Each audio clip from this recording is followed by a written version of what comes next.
কোটা বাতিলের দাবিতে বৃহস্পতিবার সকাল 10টার দিকে খণ্ড খণ্ড মিছিল নিয়ে মাদারীপুর শহরের ডিসি ব্রিজ এলাকায় জড়ো হয় আন্দোলনকারীরা।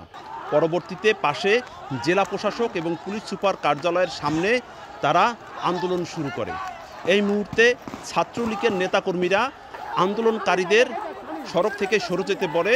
এক পর্যায়ে হাতাহাতি হয়, পরবর্তীতে দুই পক্ষ সংঘর্ষে জড়ায়। পরিস্থিতি নিয়ন্ত্রণে পুলিশ আন্দোলনকারীদের ছত্রভঙ্গ করতে টিয়ার শেল নিক্ষেপ করে। বর্তমানে পরিস্থিতি থমথমে অবস্থা বিরাজ করছে। ছাত্রলীগ এবং আন্দোলনকারী এবং পুলিশ ত্রিমুখী সংঘর্ষ চলছে।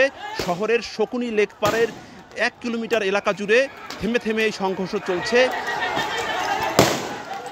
জেলা পুলিশের ঊর্ধ্বতন কর্মকর্তারা মাঠে রয়েছেন, তারা আন্দোলনকারীদের ছত্রভঙ্গ করতে প্রয়োজনীয় ব্যবস্থা নিচ্ছেন। পুরো শহরে বর্তমানে থমথম অবস্থা বিরাজ করছে এবং চারদিক থেকে কিন্তু এই সংঘর্ষ চলছে, থেমে থেমে সংঘর্ষ হচ্ছে।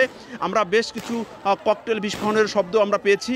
এছাড়া পুলিশের পক্ষ থেকে পরিস্থিতি নিয়ন্ত্রণের জন্য টিয়ার শেল নিক্ষেপ করছে এবং কাঁদানো গাছ তারা নিক্ষেপ করছে যাতে পরিস্থিতি স্বাভাবিক রাখা যায়। প্রায় 1 কিলোমিটার এলাকা জুড়ে এই সংঘর্ষ চলছে। আসলে কি পরিমাণ ক্ষয়ক্ষতি এবং কতজন আহত হয়েছে সেটি কিন্তু এখন পর্যন্ত বলা সম্ভব হচ্ছে না।